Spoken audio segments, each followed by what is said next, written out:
ಇನ್ನು ಮುಂದೆ ನಿಮ್ಮ ನೆಚ್ಚಿನ ಧಾರಾವಾಹಿಗಳ ಫುಲ್ ಎಪಿಸೋಡ್ಗಳು ಸನ್ ನೆಕ್ಸ್ಟ್ ಆಪ್ನಲ್ಲಿ ಮಾತ್ರ. ನಿನ್ ಮದುವೆ ಬಗ್ಗೆ ಎಷ್ಟು ಕನಸುಗಳನ್ನ ಇಟ್ಕೊಂಡಿದ್ದೆ, ಎಲ್ಲ ಹಾಳು ಮಾಡ್ಬಿಟ್ಟೆ. ನನಗೊಂದ್ ಮಾತು ತಿಳಿಸ್ಬೇಕು ಅಂತ ನಿನಗೆ ಅನಿಸ್ಲೇ ಇಲ್ವಾ? ಅಮ್ಮ, ಅವಳಿದ್ದ ಪರಿಸ್ಥಿತಿಲಿ ಅವಳನ್ನ ಕಾಪಾಡ್ಕೊಳ್ಳೋದಕ್ಕೋಸ್ಕರ ಅವಳನ್ನ ಮದ್ವೆ ಆಗ್ಬೇಕಾಗಿತ್ತು, ಇಲ್ಲಾಂದ್ರೆ ಅವಳ ಜೀವನನೇ ಹಾಳಾಗ್ತಿತ್ತು. ಅವಳ ಜೀವನ ಸರಿ ಮಾಡಕ್ ಹೋಗಿ ನಿನ್ ಜೀವನ ಹಾಳು ಮಾಡ್ಕೊಂಡೆಲ್ಲೋ. ಅಮ್ಮ, ಗುಲಾಬಿ ಏನು ಅಂತ ನಿಂಗೂ ಚೆನ್ನಾಗ್ ಗೊತ್ತು. ನೀನ್ ಸುಮ್ನೆ ಆವೇಶದಲ್ಲಿ ಏನೇನೋ ಮಾತಾಡ್ತಿದ್ಯಾ. ಅವಳಿ ಮನೆಗೆ ತುಂಬಾ ಚೆನ್ನಾಗಿ ಹೊಂದ್ಕೋತಾಳೆ. ಅದು ನಿನ್ ಭ್ರಮೆ. ನನಗೂ ಒಂದ್ ಮಾತು ತಿಳಿಸ್ದೆ ಕದ್ದು ಮುಚ್ಚಿ ನಿನ್ ಜೊತೆ ಮದುವೆ ಮಾಡ್ಕೊಂಡ್ ಬಂದಿದ್ದಾಳಲ್ಲ, ಅವಳು ಹೇಗೋ ಈ ಮನೆಗೆ ಹೊಂದ್ಕೊಂಡು ಹೋಗ್ತಾಳೆ. ಅವಳೇನೋ ಮೋಸ ಮಾಡ್ಬೇಕು ಅಂತಾನೆ ಹೀಗ್ ಮಾಡಿದಾಳೆ.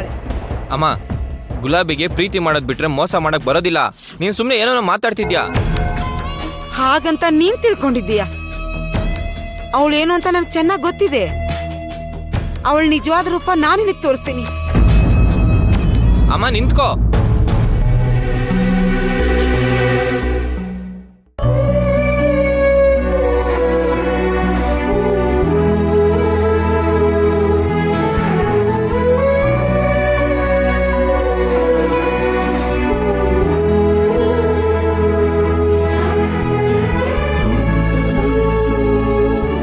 ಗುಲಾಬಿ ಅವರೇ, ಐ ಆಮ್ ಸೋ ಸಾರಿ.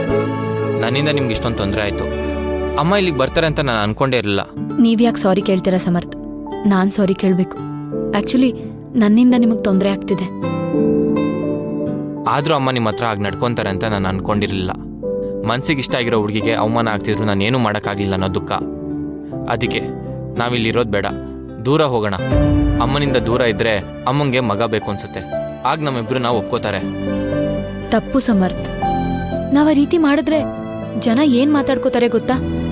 ಒಂದು ಹುಡುಗಿಗೋಸ್ಕರ ತಾಯಿನೇ ಬಿಟ್ಟೋದು ಅನ್ನೋ ಆಪಾದನೆ ಬರುತ್ತೆ. ಆ ಆಪಾದನೆ ಮೇಲ್ ಬರೋದು ನನಗಿಷ್ಟ ಇಲ್ಲ. ಈ ತರ ಮಾಡೋ ಆಗಿದ್ದಿದ್ರೆ ನಾವ್ಯಾಕೆ ಸುಳ್ಳು ಹೇಳ್ಬೇಕಿತ್ತು? ನಿಜನೇ ಒಪ್ಕೋಬಹುದಾಗಿತ್ತಲ್ವಾ ನಮಗ್ ಮದ್ವೆ ಆಗಿಲ್ಲ ಅಂತ. ಪ್ಲೀಸ್ ಆ ತರ ಮಾಡೋದ್ ಬೇಡ. ಗುಲಾಬಿ ಅವರೇ, ನಿಮ್ಮ ಮನ್ಸು ಎಷ್ಟು ಒಳ್ಳೇದು.